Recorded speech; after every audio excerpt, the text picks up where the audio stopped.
a Deus. E vale a pena pregar o evangelho, amém? Então, queridos, hoje eu vou estar falando qual é a boa nova. Qual a boa nova que está acontecendo? Eu quero, antes de passar para lembrar o que nós vimos semana passada. Na semana anterior, nós falamos sobre a vida no reino de Deus. A vida no reino de Deus, eu falei sobre o já é e ainda não.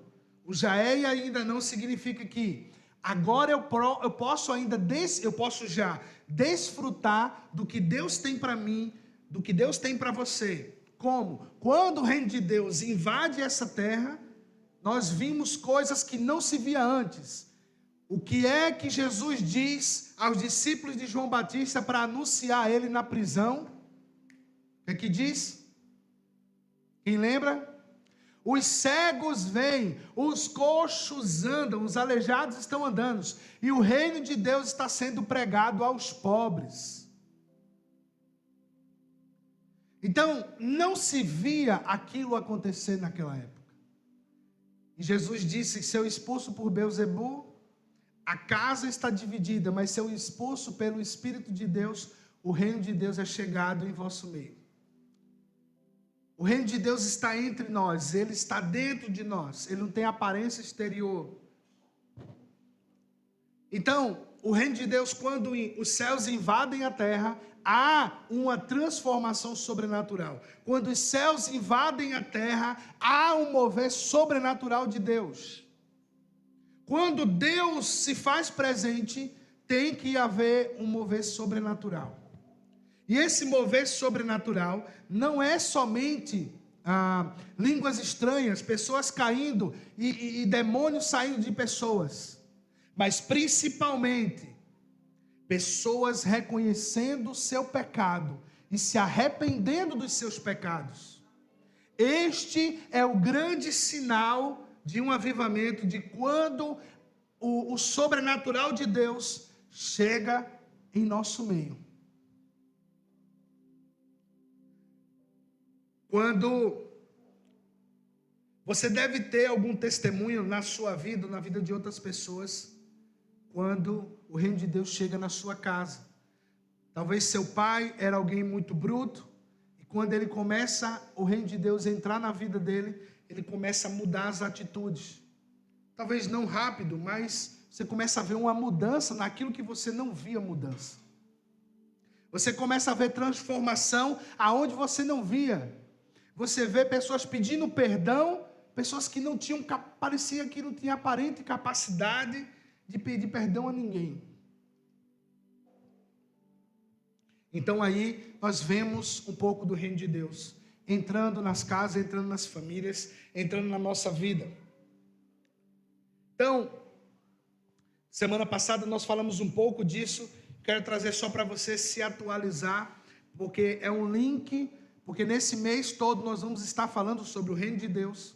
O tema do aniversário da igreja é: o reino de Deus está entre nós. O Senhor está em nosso meio. Então, quando o reino de Deus ele chega, as coisas começam a mudar. Amém? Quando o reino de Deus chega, ele tem que trazer alguma transformação, tem que alguma coisa diferente acontecer na nossa vida. Então, qual é a boa nova? Quando nos perguntam como você está, quais são as novidades? Em geral, o que temos a contar, preste bem atenção, em geral, o que temos a contar são os nossos problemas, sobre o governo e as guerras no mundo. Nós chegamos às vezes até a fofocar, falar do problema de outras pessoas, mas esquecemos que a boa nova é que Jesus ainda está salvando, curando, libertando, e Ele está próximo de vir. Deus ainda está fazendo. A boa nova é que aqueles que se arrependem, aqueles que se achegam a Deus, eles são abençoados, eles são tocados, eles são transformados. Mesmo que aquela pessoa aparentemente pareça que não vai ter mudança na vida dela. Tem pessoas que você olha e diz assim, meu Deus, essa pessoa, eu não consigo ver o que Deus diz a respeito desta pessoa. Talvez alguns de nós aqui, alguém pensou isso ao nosso respeito. Alguém pensou, alguém declarou, disse, fulano, eu não consigo ver essa pessoa crente na igreja. Não consigo ver essa pessoa sendo perdoando, sendo generosa. Eu não consigo ver essa pessoa abrindo os braços para estender a mão e ajudar outra pessoa. Eu não consigo ver esta pessoa amando os próximos. Mas, queridos, quando o Evangelho entra no nosso coração, quando o reino de Deus chega até nós, é impossível não haver uma transformação em nossa vida. É impossível. Porque quando o reino de Deus chega em nosso meio, ele tem que trazer algo para transformar, para mudar. Então, precisamos parar de falar do outro, do problema das pessoas ou do seu problema. Como assim? Pastor, mas a palavra não diz que eu devo confessar os meus pecados ou me abrir com outras pessoas para ser curado? Sim, pessoas que comungam da sua fé, irmãos que você entende que esse irmão vai acrescentar na sua vida, que essa pessoa é alguém capacitado para te ajudar, mas toda hora, quando fala com você, como é que você está? Tá tudo mal, não vai dar certo, é muito problema.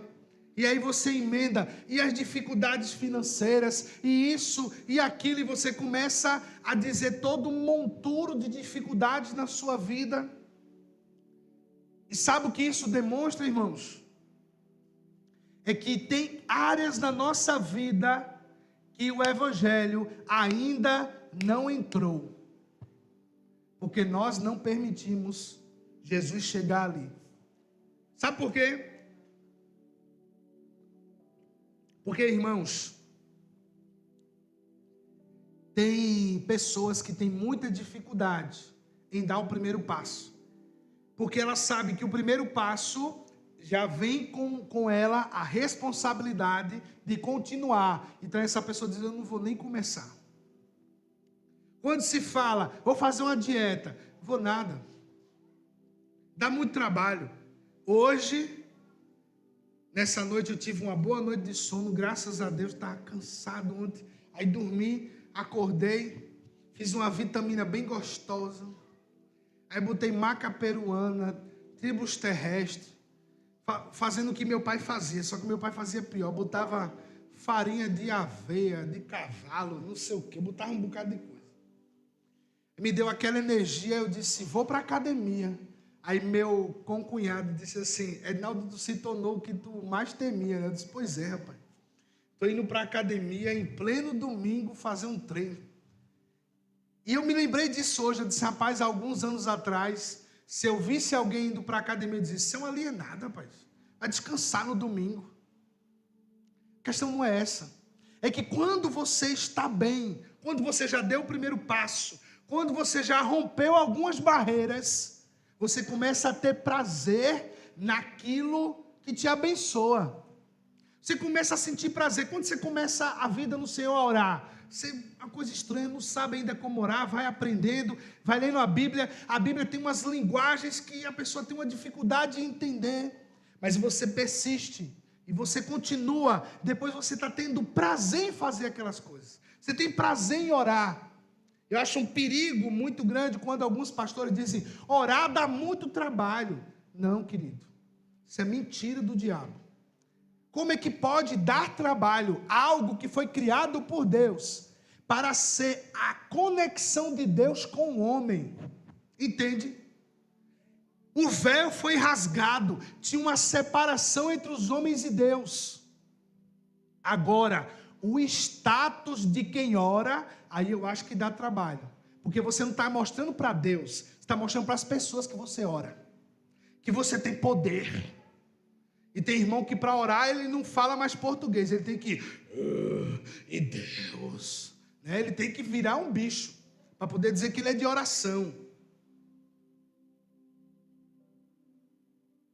Mostrar que ora é até fácil, e Jesus condenou isso em Mateus capítulo 6. Não sejam como os hipócritas, que nas sinagogas, nas esquinas, eles estão de pé demonstrando que oram.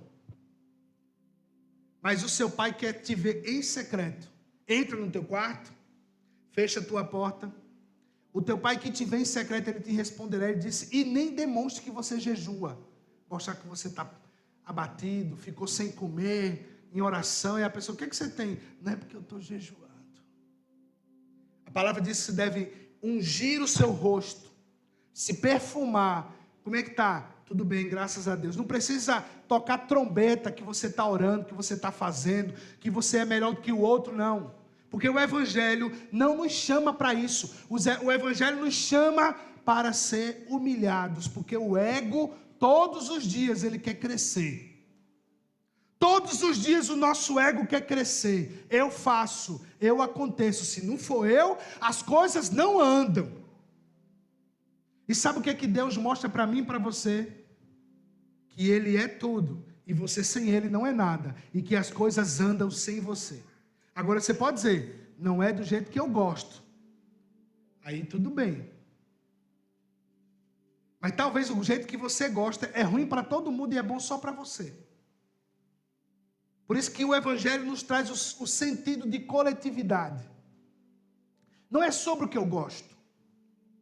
É sobre o que nós estamos dispostos a compreender de um e do outro.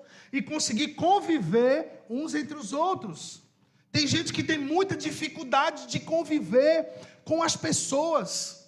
Porque ela não quer abrir mão de que as coisas não sejam feitas como ela quer. E isso que eu estou querendo dizer é que qual é a boa nova, pastor? A boa nova é que o Evangelho está presente e ele precisa entrar dentro da nossa vida. Tem um amigo, pastor, que eu encontrei um dia desse, e esse irmão, ele sofre do mesmo problema que eu tenho, que é de gota. Queridos, a dor de gota, de uma crise de gota, ela é tão terrível que eu, quando já tive essas crises, eu andava de muleta. Já cheguei a passar 2 semanas sem conseguir botar o pé no chão. E aí, quando eu fui encontrar ele um dia, apertei a mão dele, senti aquele negócio meio grande. Eu disse, que negócio é esse aí na tua mão? E depois vi que estava nas 2 mãos, no cotovelo, e era uma bola assim, parecia uma bolinha de golfe. O cara suportou a dor, aprendeu a viver com a dor da gota, que é como se fosse uma massa de carne, imagine-se na mão da pessoa, só para não perder o prazer de comer demasiadamente aquilo que lhe é proibido. Ele não, fui me acostumando, e ele tem uma empresa num trabalho que é bem manual. Eu disse, que é isso, rapaz? Você deixou chegar nesse ponto, eu não consigo nem pisar no chão numa crise, então eu corto logo o que tem que ser cortado, tomo a medicação. Ele, pastor, é que quando eu vejo uma carnezinha assim, eu não resisto. E eu falei, irmão, tem coisas ainda que o Evangelho não chegou aí, né? E não fiquei reprimindo, comecei a orar por esse irmão e comecei a refletir nisso aí. Tem coisas na nossa vida que a gente é tão orgulhoso, estamos com o ego tão inflado, que a gente nem permite que o Espírito de Deus entre ali. A gente acha que isso não é nem da conta de Deus. Não, isso aqui é um problema meu. Eu não vou deixar de comer, eu vou comer aqui, eu vou suportando. Eu não estou deixando de fazer as coisas, eu não estou deixando de servir a igreja, eu não estou deixando disso, daquilo. Talvez o irmão vai para a igreja até de cadeira de rodas. Mas aí, vamos pensar isso comigo.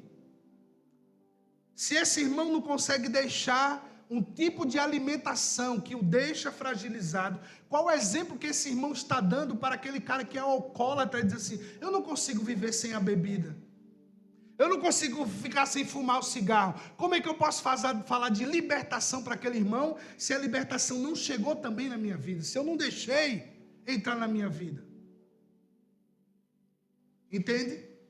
E para você e para nós, às vezes reprimimos: fulano de tal é obeso porque só pensa em comer, e eu que não quero largar o celular, e eu que não quero deixar de fazer tal coisa, e eu que não quero deixar de tomar o café ou isso ou aquilo. Vocês estão entendendo? É porque nós temos um pensamento muito seletivo, elitista, de o erro do irmão fulano, vixe Maria, esse daí não está agradando a Deus, mas lembra, eu não me lembro agora, vou lembrar da história, mas não lembro o capítulo, enfim, que Jesus contou essa parábola de 2 homens em oração no templo, um publicano que era chamado de pecador, e um fariseu que era conhecedor da lei. O fariseu orava e dizia: Senhor, me abençoe, porque eu jejuo, eu faço, eu sou assim, eu sou assado, eu não sou como esse pecador publicano, que rouba as pessoas. E o pecadorzinho publicano: Senhor, tem misericórdia de mim, eu preciso de você, eu sou tão ruim. Você acha que Deus se agradou da oração de quem?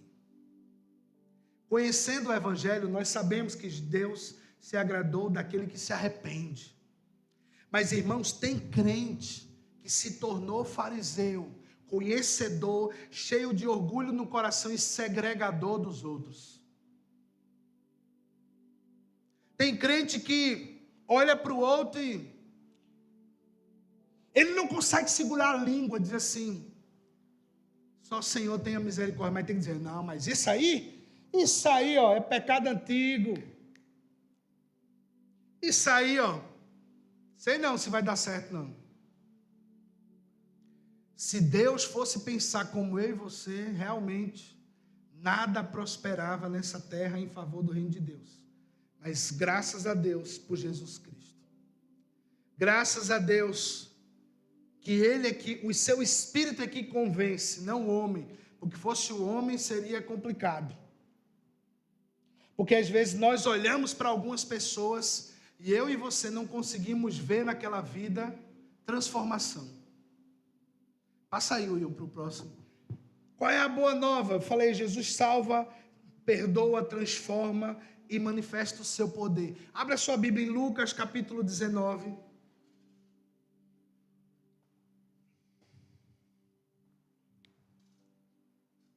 Abra ou ligue sua Bíblia em Lucas capítulo 19. A partir do versículo 10.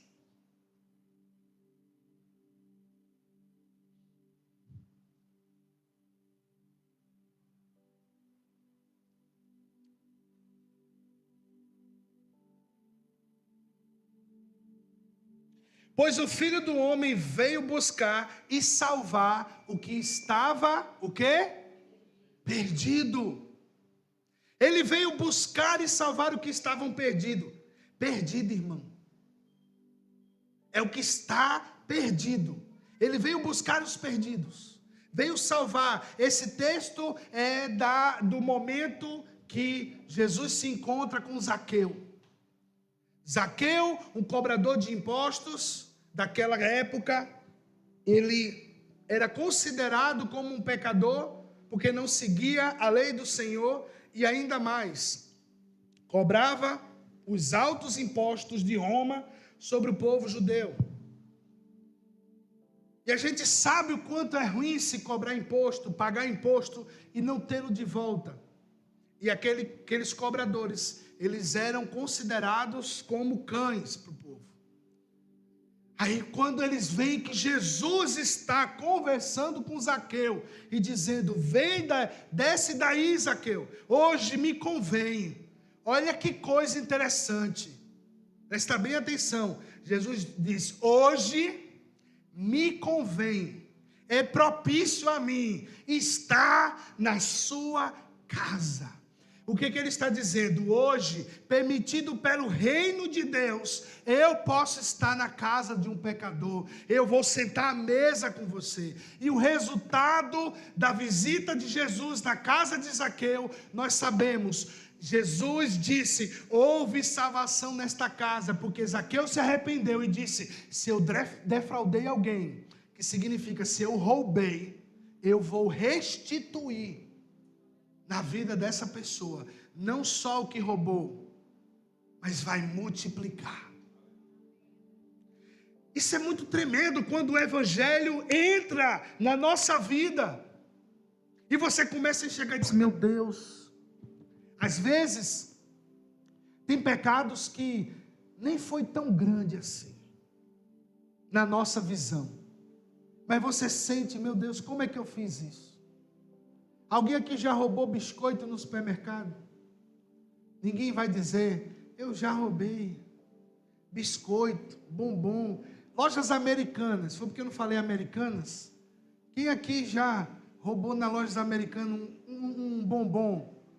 Ninguém quer dizer. Foi, né? Tu nunca, Rafael.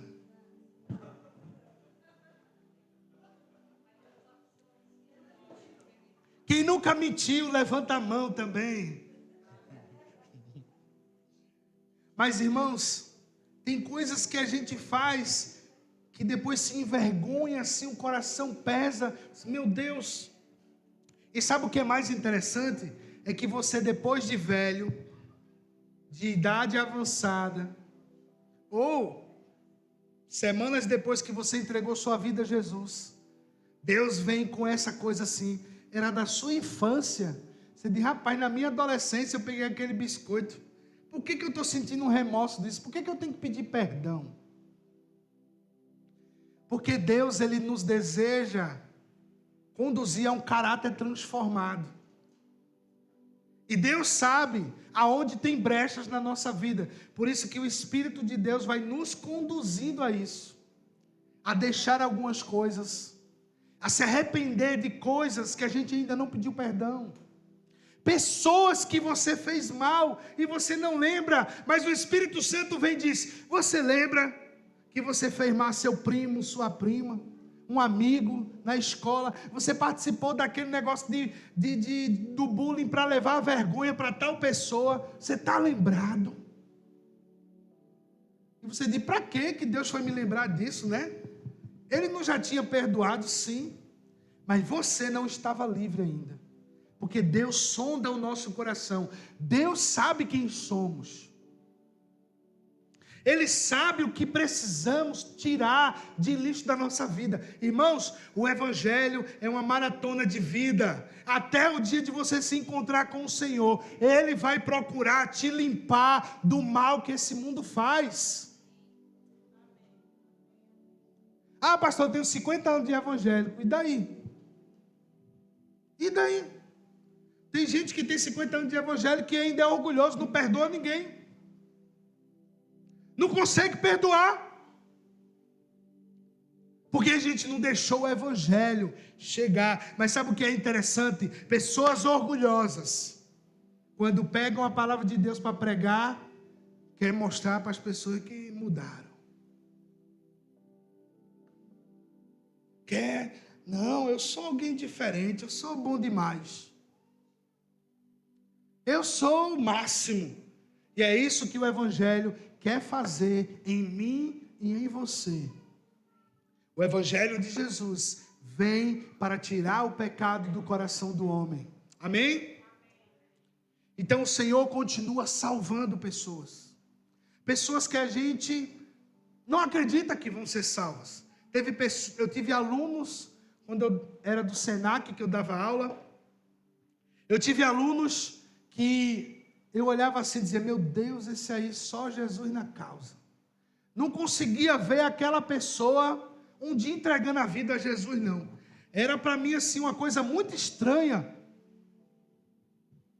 Mas depois de anos, passados uns 2, 3 anos, eu vi aquela pessoa crente, firmada em Deus e caminhando no Evangelho. E eram pessoas que eu não acreditava. Tem pessoas que talvez hoje você esteja olhando e dizendo: meu Deus, como vai ser a saída para essa pessoa? Sabe qual é o problema? É que nós pensamos em Deus às vezes com a forma humana. Porque você se intriga com tal pessoa, porque você não vê salvação naquela pessoa, porque você vê dificuldade de você amar, de você perdoar. Quando nós vemos dificuldade em receber tal pessoa, a gente pensa também que Deus não vai recebê-la. Mas para tristeza do inferno, Deus está recebendo pecadores. Eu lembro quando eu criança que estava na rua, nos evangelismos da igreja, ia lá entregar o folheto, falar com alguns homens, algumas pessoas na rua, dizer: Jesus te ama, Ele tem um plano para a sua vida, e a pessoa dizia: hoje não, eu estou muito bêbado aqui, quando eu tiver melhor, eu vou para a igreja. Não, irmãos, a igreja não é um lugar para pessoas que estão bem, é um hospital para quem está doente. E ele é transformado, e em pouco tempo ele é levado a ser médico, para cuidar de outros enfermos. A igreja não é para pessoas que estão, eu estou acima da média, não. A igreja é um lugar para coletivamente viver pecadores arrependidos,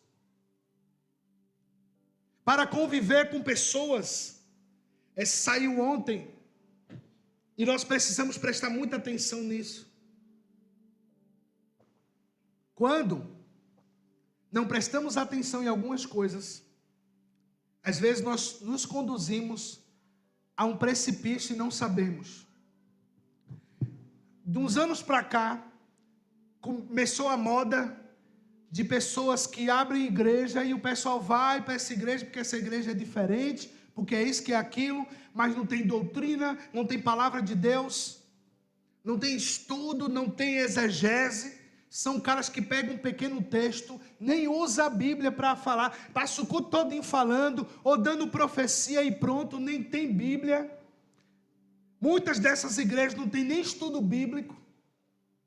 E quando tem um estudo, é só para satisfazer o ego das pessoas, porque hoje esse evangelho coach atrai muita gente, porque todo mundo está passando por alguma coisa, muita gente está perdida, está quebrada, e se a mensagem for: Deus tem um presente para você nessa noite, Deus vai dar a sua vitória, e é maravilhoso. Mas quando a pessoa se depara com textos na palavra, que confronta o coração dela, interessante, na igreja nunca falaram disso, mas ele vai no rio daquilo que é bom para ele. E ontem foi preso um jovem pseudo-pastor, não é pastor, né? É um enviado do diabo, que estava liderando uma igreja, uma casa de consumidores da fé, lá em Alphaville, em São Paulo, bairro chique, rico, e esse irmão, pastor, 3 mulheres o denunciaram por estupro. O cara bonito, sabe aquele cara bonito que entra, assiste gay, tá, glória a Deus, irmão é bonito. E o cara usava dessa influência psíquico-emocional, cristã também, pela homilética da palavra, forma boa de falar. Mas quando não tem, irmão, Bíblia, quando o povo não tem exegese, quando o povo não tem doutrina, quando o povo não conhece a palavra, eles caem na coisa mais fácil. Olha isso, eu não consigo entender. Você pode botar que é uma ovelha fragilizada, mas também é alguém muito safado, que o cara dizer assim: tem que haver uma purificação espiritual na cama com o pastor. Minha gente, não, isso não pode não. Como é que uma pessoa está acreditando numa safadeza dessa? Não tem condição não. É a mesma coisa que seu pai dissesse isso para você: minha filha, para você ficar boa, você vai ter que deitar na cama com seu pai. Vocês estão entendendo, gente? Mas existe a ambição do coração, pastor bonito, quem sabe eu viro mulher dele, sei lá. Existe tanta coisa no mundo, tanta gente doente, tanta gente perturbada. O quanto eu já vi de músico, de cantor, de pastor que ia pregar na cidade e saía pegando as mulheres da igreja, as solteiras sem vergonha que tinha. Já vi muito, e todo tipo de igreja. E já vi igreja que tem doutrina. Aí você vai dizer assim, então pastor, o que é que tem? O que falta são pessoas que realmente se converteram.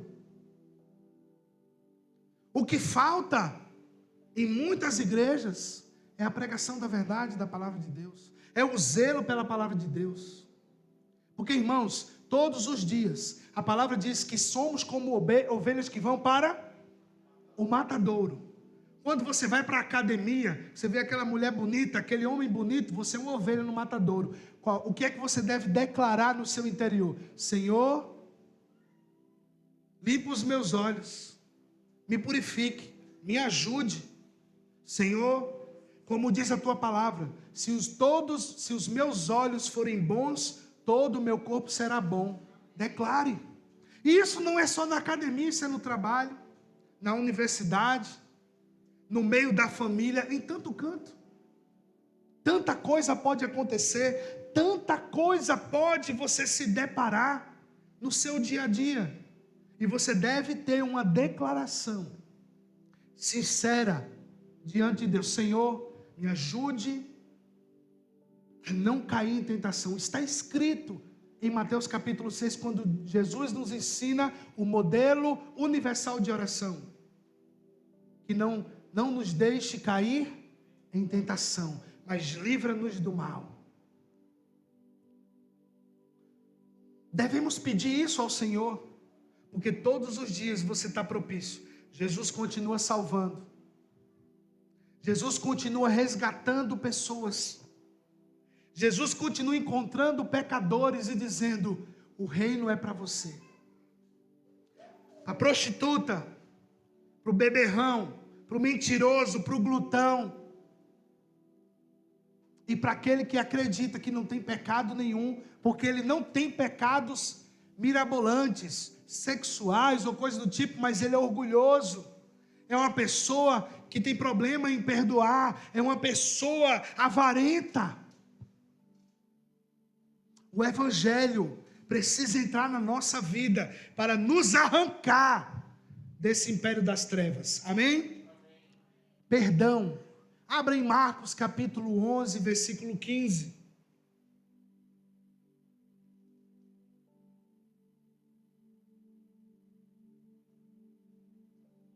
Marcos capítulo 11, a partir do versículo 15.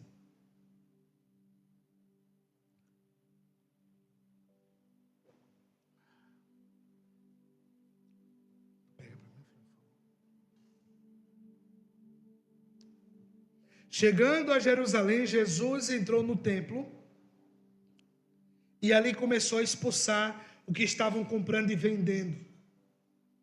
Derrubou as mesas dos cambistas, as cadeiras dos... eu tô certo? Marcos 11, né? Isso mesmo. Derrubou as mesas dos cambistas, as cadeiras dos que vendiam pombas e não permitia que ninguém carregasse mercadorias pelo templo. E ele os ensinava, dizendo, não está escrito, a minha casa será chamada de casa de oração para todos os povos, mas vocês fizeram dela um covil de ladrões. Muito obrigado. Os chefes dos sacerdotes e os mestres da lei, ouvindo essas palavras, começaram a procurar uma forma de matá-lo, pois o temiam, visto que toda a multidão estava maravilhada com o seu ensino. Ao cair da tarde, eles fugiram da cidade. De manhã, ao passarem, viam uma figueira seca desde as raízes. Pedro, lembrando-se, disse Jesus, mestre, vê a figueira que amaldiçoaste, ela secou. Respondeu Jesus, tenham fé em Deus. Eu asseguro que se alguém disser a este monte, levante-se e te atire no mar, e não duvidar em seu coração, mas crê que acontecerá o que diz, assim lhe será feito. Portanto, eu digo, tudo o que vocês pedirem em oração, creio que já o receberam, e assim sucederá. E quando estiverem orando, se tiver alguma coisa contra alguém, perdoe, para que também o Pai Celestial perdoe os seus pecados. Mas, se vocês não perdoarem, também o seu Pai, que está nos céus, não perdoará os seus pecados. Eita, coisa forte.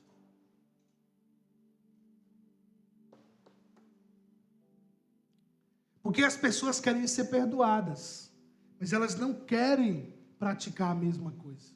E a palavra do Senhor está dizendo, se você não perdoar, o Senhor também não pode perdoar você. É forte. É forte. Mas sabe de uma coisa? O Espírito de Deus te capacita. Traga isso no seu entendimento. Sabe qual é o problema? Perdão. Nós olhamos como carnais. Você só leva em consideração a ofensa, a dificuldade, o que aconteceu com você, a humilhação, tudo isso. Você olha para isso e diz assim, eu não tenho como perdoar. Ok? Certo? Deus sabe disso. Por isso que o Espírito de Deus te ajuda a fazer isso. Aonde está isso, pastor? Acabamos de ler isso. Vamos voltar para entender. Versículo 20. De manhã, ao passarem, viram a figueira seca, desde as raízes. E Pedro, lembrando-se, disse a Jesus, mestre, a figueira que amaldiçoaste, secou. Respondeu Jesus, tenham fé em Deus. Eu asseguro que se alguém disser a este monte, levante-se e se atire no mar, e não duvidar em seu coração, mas crê que acontecerá o que diz, assim será feito. Portanto eu digo, tudo que vocês pedirem em oração, creiam que já receberam, e assim sucederá. E quando estiverem orando, se tiverem alguma coisa contra alguém, perdoem, para que também o Pai Celestial perdoe os seus pecados. Então está aqui. Se eu tenho fé para dizer assim, seja curado, se eu tenho fé para dizer, Senhor, entra nesta causa agora, se eu tenho fé para dizer, Jesus, salva meu filho, salva meu marido, salva minha esposa, os meus familiares, essa mesma fé Deus te dá para você perdoar aqueles que lhe ofenderam. É em oração dizendo, Senhor, eu não tenho capacidade de perdoar esta ofensa, mas eu sei que o Senhor pode me dar essa capacidade, então Senhor me ajude, eu quero perdoar, mas eu não consigo, porque a minha carne, ela está enferma pelo orgulho, e aí você vai vendo coisas que atrapalham a sua vida, porque quando você não libera perdão, quem não prospera é você, não é o outro.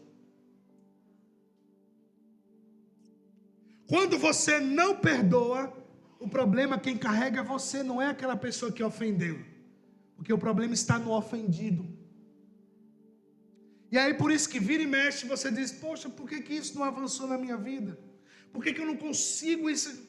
Tem caroço nesse angu, como diz o ditado. Tem pedra nesse feijão. Tem coisa que precisa ser retirada. Ah, pastor, mas não é fácil. Eu sei.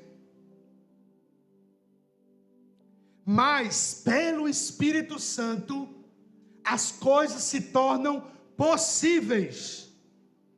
Elas não se tornam fáceis. Elas se tornam possíveis de cumprir.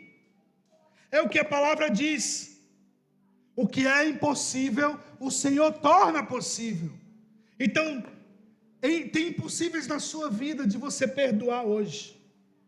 Pelo poder de Deus, você vai conseguir fazer isso em nome de Jesus.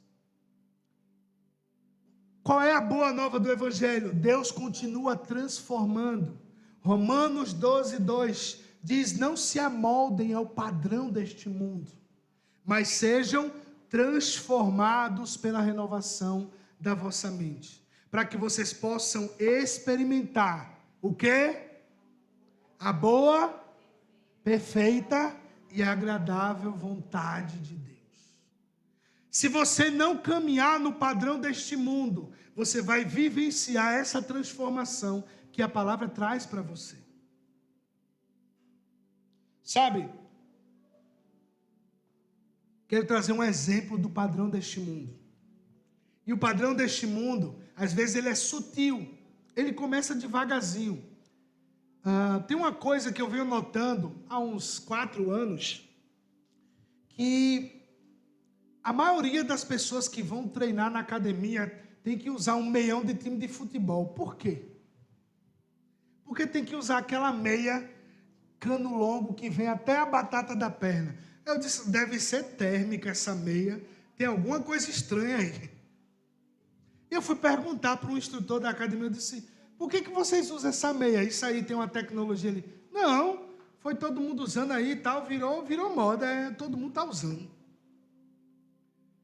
Alguém aqui já viu isso na academia? Ou quem vai? Parece que está indo para uma partida de futebol, né?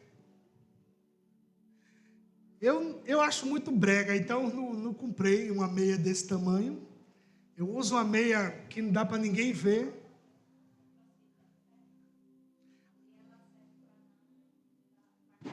A meia serve para você gastar dinheiro. Conversa. Vai de calça. Aí, mas todo mundo usando aquela coisa, eu falei, minha gente, tem algum poder nessa meia aí. Deve ser de compressão. O pessoal está com problema de varizes, não sei. Não. É porque... E nem é uma meia de compressão, é uma meia comum. Eu disse, coisa feia danada. Mas vocês já notaram que moda vai se passando e todo mundo vai... A gente vai tolerando, vai todo mundo usando e você, rapaz, se eu não usar, pronto.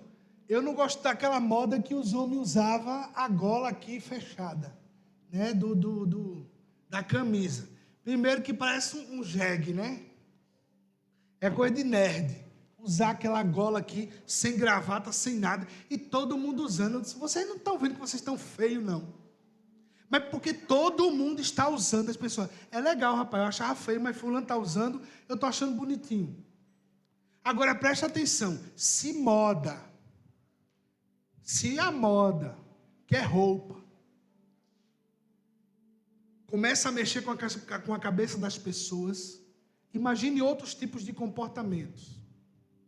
Estava falando com o filho de Jadiael, que ele estuda na escola pública aqui, ele disse, rapaz, jovens muito novos, né, 14, 13, bem novos, como a idade dele, 15 anos, que já vivem em outra orientação sexual.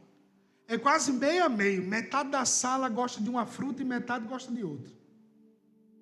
Os adolescentes. Porque é comportamental. E é moda.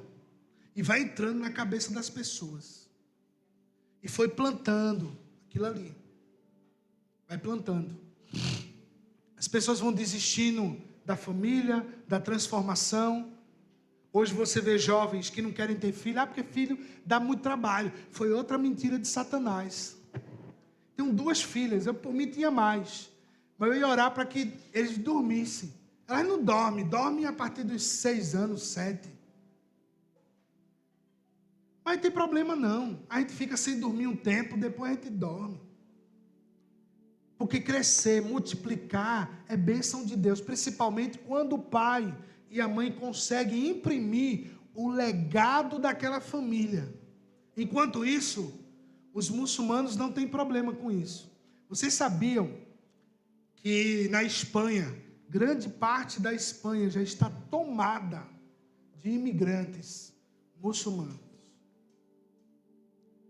Europa, bem tomada, Inglaterra. Paris, você tem ruas que você não consegue nem andar, porque lá tem o seu clã.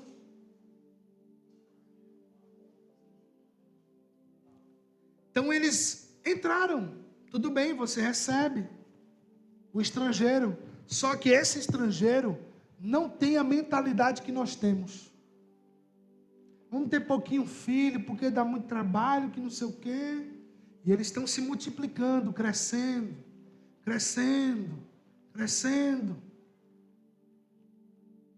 Nós precisamos cumprir um papel ainda, irmãos. E Deus ainda continua transformando pessoas. Ah, pastor, meu filho está dando trabalho. Joelho no chão por ele, querido. Porque eu fui um filho que dei trabalho também. Dei trabalho na frente, atrás, de lado, eles sabendo, eles não sabendo, apanhando, não apanhando. Mas até que um dia, aquelas orações, aquela ida à igreja forçado, um dia aquela palavra me encontrou. E Deus disse: hoje sou eu e você, e aí? Agora imagine se eu fosse um filho criado, ele não quer, ele não faz. Não existia isso na minha casa. Na verdade, meu pai não existe ainda até hoje. Ele não quer, ele não faz, o bichinho. Não quer comer, meu pai dizia, não come. Se ele tiver fome, ele vai e come. Porque é fígado, só tem fígado. Mas eu quero a carninha de sol, eu quero não sei o quê, quero ovo. Não, vai comer fígado. O ovo é para amanhã, para todo mundo. Vai comer o fígado. Quer não? Não coma, meu filho. Eu tive que aprender a comer fígado, gente. Fígado é muito ruim.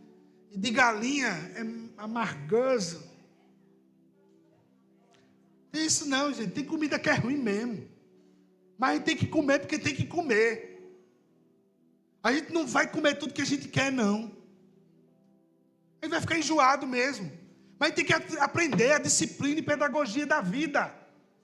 A disciplina e a pedagogia da vida é você não é todo mundo e as coisas não são como você quer. Aí criam esses filhos desse jeito. Quando você bota no mundo, aí, meu Deus, a pessoa está tudo olhando ruim para o meu filho. Às vezes tu nem sabe quem é teu filho. Gente boa.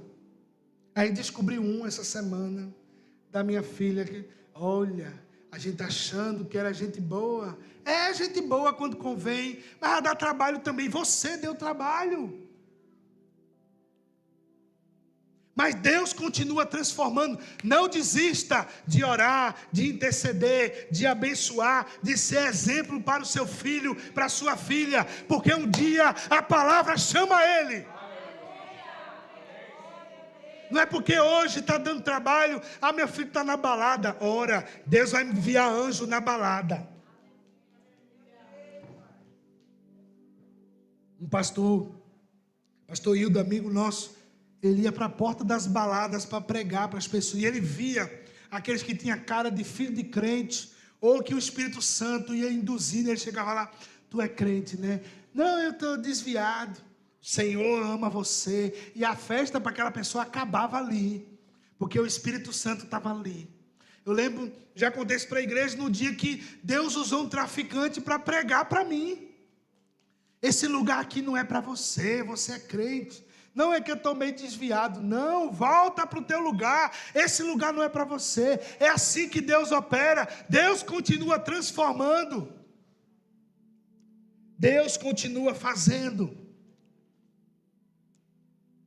O poder de Deus para a gente fechar. João capítulo 1, versículo 12. Abra aí.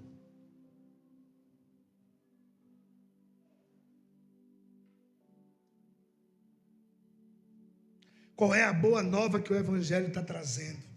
Qual é a boa nova que há 2000 anos, mais de 2000 anos, ela tem sido pregada?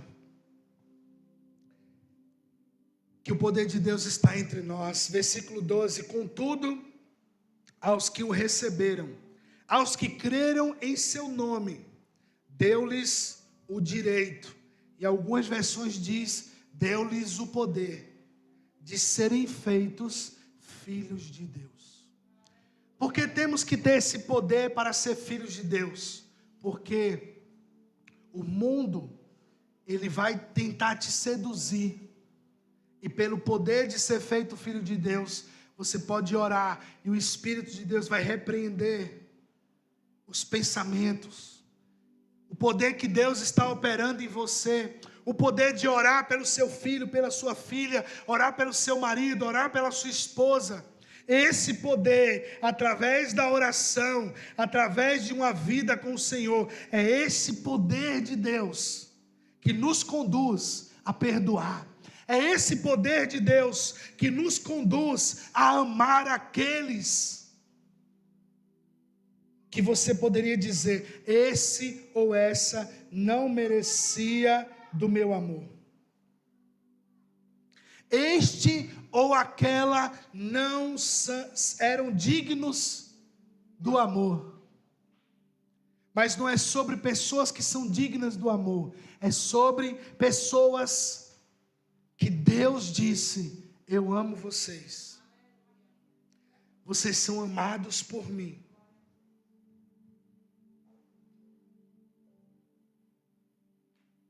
E eu quero transformar a vida de vocês. O Evangelho, ele precisa penetrar em áreas da nossa vida que nós ainda não deixamos. O Evangelho precisa chegar em áreas da sua vida que ainda não foi alcançado porque você fechou o seu coração para algumas coisas. E eu acredito que no desenrolar desta mensagem, o Senhor trouxe para você coisas que na sua vida o Espírito Santo ainda não teve acesso porque você não deixou. Como diz em Apocalipse: eis que estou à porta e bato. E essa palavra não é para os do mundo, é palavra para os crentes, porque foi uma palavra de Jesus para a igreja. Eu estou à porta da igreja batendo. Quem abrir a porta, ele entra em sua casa, você ceia com ele e ele com você. Talvez tenha áreas da sua vida que o Senhor ainda não ceou contigo. Tem áreas das nossas vidas que Deus ainda não pode chegar, porque a gente fica em reserva. Ô pastor, mas se Deus sabe tudo, por que esta área na minha vida ainda não foi transformada? Porque Deus, ele trabalha com arrependimento. Você precisa reconhecer, nós precisamos reconhecer que precisamos de Deus. E assim a gente se posiciona e diz: Deus, vem nesta área na minha vida. E foi dessa forma que eu venci muitas coisas em minha vida. A pornografia, a mentira, o desejo por coisas erradas, foi permitindo que o Evangelho entrasse nessas áreas da minha vida que eu não deixava antes. Eu quero orar com você nesse momento. Quero pedir que você baixe a sua cabeça.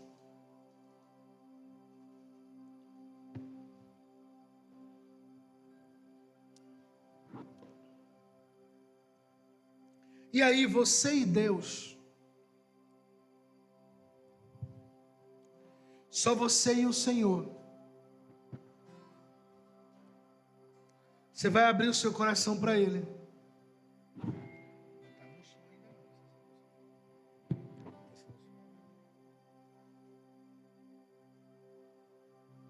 Tem áreas que você precisa hoje se arrepender. E se você não tem forças, seja para perdoar, seja para liberar perdão, fale com o Senhor e diga: Pai, eu preciso. Penetra a luz do Evangelho em mim, Senhor, hoje. Talvez é como se fosse um quarto da sua casa. E o Senhor está batendo na porta daquele quarto e diz: eu quero entrar aí para conversar com você, para ter um tempo com você. Não deixe essa porta fechada para Ele hoje. Deixe essa porta aberta para o Senhor hoje, em nome de Jesus.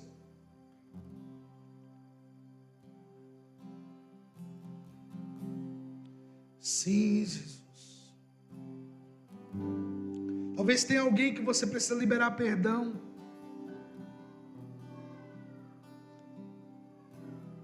Ah, mas eu não consigo, eu não tenho força. O Senhor te capacitará agora, te dará força para isso. Mas mesmo que você não consiga perdoar essa pessoa hoje, você precisa falar com o Senhor e dizer: Deus, eu preciso que o Senhor me ajude a perdoar, liberar perdão sobre pessoas que me fizeram mal, talvez seu pai, sua mãe, um tio, uma tia, o marido, a esposa, os filhos. Deixa o Senhor hoje tomar o controle dessa área. Fale para Ele: Pai, toma controle dessa área na minha vida. Eu não quero mais ser escravo de mim mesmo. Eu não quero mais ser escravo dessa situação.